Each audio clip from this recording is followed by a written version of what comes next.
Shalom friends, మనం కథల్లో నాటికల్లో చూస్తున్నట్లుగా జ్ఞానులు గొర్రెల కాపర్లు ఒకేసారి దేవుని చూడ్డానికి రాలేదు. కానీ గొర్రెల కాపర్లు యేసు పుట్టిన రాత్రే సందర్శించారు.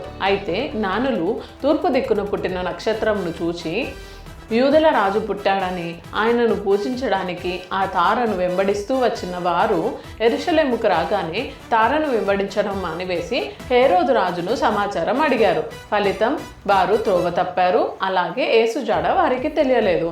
మరలా వారు ప్రయాణమై తారను వెంబడించినప్పుడు ఆ తార యేసు ఇంటిలోనికి వారిని నడిపించింది. జ్ఞానులు రమారమి 2 సంవత్సరాలు ప్రయాణం చేశారు. అప్పుడు వారు అత్యానందభరితులై సాగిలపడి ఆయనను పూజించి బంగారము, సాంబ్రాణి, బోలములను కానుకలుగా అర్పించి తిరిగి వెళ్ళారు.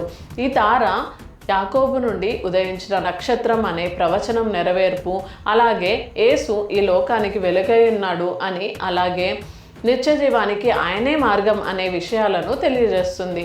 అందుకే మనం మన ఇంటిపైన స్టార్ను పెట్టి మనము వెలుగు సంబంధులమని సర్వలోకానికి తెలియజేస్తాము. Scholars met the great scholar.